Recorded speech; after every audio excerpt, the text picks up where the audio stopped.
নমস্কার, কেমন আছেন সবাই? প্রিয়াঙ্কা লাইফস্টাইলের নতুন আরেকটি ভ্লগে আমি প্রিয়াঙ্কা আপনাদের সবাইকে স্বাগত জানাই।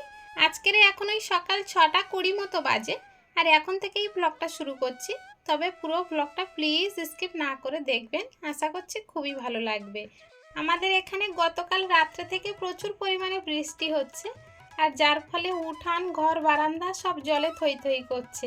কিছুদিন আগে দেখেছিলেন আমার ঘর বারান্দায় জল উঠে গিয়েছে, আজকেও জল উঠেছে। আর এই বর্ষার সময়টা হলে খুব কষ্টের মধ্য দিয়ে দিন কাটাতে হয়, যেমন আতঙ্কের মধ্যে থাকতে হয়। কেননা এই রাতে ভিতে জল ঘর বারান্দায় উঠে যাওয়া মানে ওই জলের সঙ্গে কখন কোন পোকামাকড় ঘর বারান্দায় উঠে যাবে তা তো বলা যায় না। সত্যি ভীষণ ভয় লাগে যখন এই জল উঠে যায় ঘর বারান্দায়।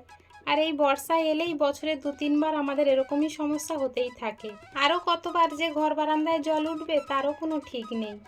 আর এই জলের মধ্যে তো বেশিক্ষণ দাঁড়ানো যাচ্ছে না। গতবারেও আপনাদেরকে বলেছি এই জলটা ভীষণ পয়জান। আসলে নর্দমা, ড্রেন, বিভিন্ন দিকের নোংরা জল তো সব একাকার হয়ে গিয়েছে। আর পা দিতে পারছি না বলে তাই পায়ের নিচে একটা টুল দিয়ে দাঁড়িয়ে রান্না করছি। আর আজকের রান্না বলতে ডালে চালে একটু খিচুড়ি বসিয়েছি।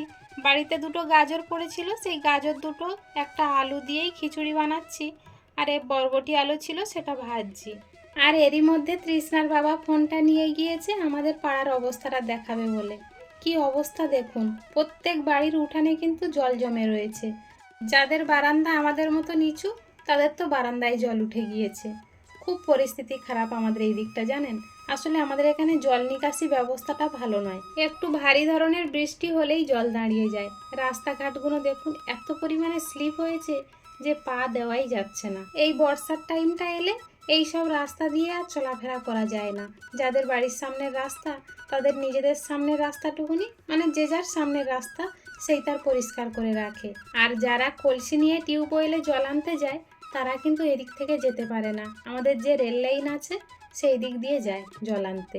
আর যারা সাইকেল নিয়ে যায় তারা খুব সাবধানে যায় এই সব রাস্তা দিয়ে।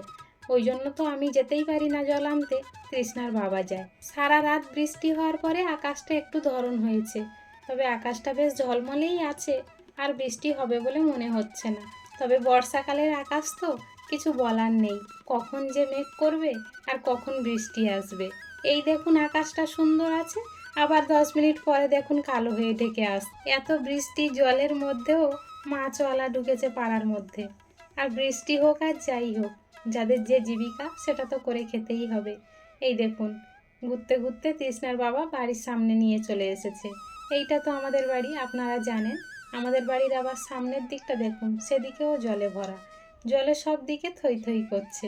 ছোট থেকেই অনেকবার বন্যা হতে দেখেছি, কিন্তু আমার বাপের বাড়ির ওদিকে বাস্তু ভিটা ঘর বাড়ি সব উঁচু উঁচু করে রাখে। যেহেতু গ্রামের দিকে ঘর বাড়ি তো ওই সেই জন্যই, কিন্তু জল উঠতে কোনোদিন দেখিনি। বর্ষাকালে পুকুরের কানায় কানায় জল হয়ে যেত। বাবা যাতে মাছ না বের হয়ে যায় সেই জন্য মশারি দিয়ে পুকুরের চারিদিকটা ঘিরে দিত, কিন্তু কোনোদিন আমাদের উঠানে জল উঠতে দেখিনি। আর এখানে এসেই তো বছরে 2-3 বার বারান্দায় জল উঠে যাচ্ছে। আপনাদের সাথে কথা বলতে বলতে আমার খিচুড়িটাও রান্না হয়ে গিয়েছে। তবে আমি তো নেই, ওখান থেকে ঘরে আসতে পারছি না, যেহেতু জল। একবার ঘরে উঠবো, একবার নামবো, আর এইটুখানি ঘরের মধ্যে সব কিছু জল জল হয়ে যাচ্ছে। তাই ওখান থেকে বেড়ে দিচ্ছি, তৃষ্ণার বাবা ধরে নিয়ে ঘরেতে ফ্যানের হাওয়ায় দিচ্ছে। আর ঘরে এইটুখানি জায়গায় কোথায় রাখবো বলুন, সেই জন্য বাধ্য হয়ে ওই খাটের ওপরেই রাখতে হচ্ছে ভাতের জিনিস। মা ঠাকুমাদের সব সময় বলতে শুনেছি বিছানায় কোনোদিন এঁঠো তুলবে না, তাহলে কিন্তু বিভিন্ন ধরনের স্বপ্ন দেখে ঘুমাতে গেলে, আর লক্ষ্মী দেবী রাগ করেন।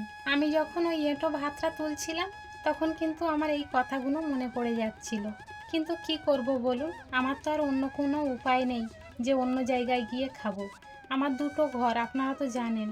একটা ঘরে ঠাকুর থাকে, এখানে তো এঁটো তোলাই যাবে না।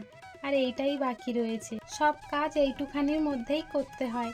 এই ঘরের খাটের তলায় সব ড্রামগুলো ঢুকিয়ে রেখেছি, জলের ড্রাম, জলের বালতি, চালের বালতি, সবজির ঝুড়ি, এই ঘরটুখানির মধ্যে সব গুছিয়ে গুছিয়ে রেখেছি। আপনাদেরকে যে দেখাবো সেই দেখানোর মতো পরিস্থিতিটা নেই। ব্যাস খিচুড়িটা রান্না হয়ে গিয়েছে, এখন এটা পাত্রে ঢেলে নিয়েছি, ওগুলো পরে মেজে নেব। তৃষ্ণার বাবা কিছুটা বাজার করে নিয়ে এসেছে একাদশীর জন্য, সেগুলো আগে গুছিয়ে ফেলি। এই ব্যাগটাতে করে তৃষ্ণার বাবার আবার ভাত গুছিয়ে দিতে হবে। আর আজকের কি কি বাজার করেছে দেখুন, আপেল, লেবু, টমেটো, আম, সাবু, ছাতু, ছোলা। তবে যেহেতু একাদশী করলে ছোলা খেতে নেই, আমি ছোলাটা রেখে দেব, অন্য দিন খাওয়া হবে। বাড়িতে রাখলে তো আর নষ্ট হয়ে যাবে না।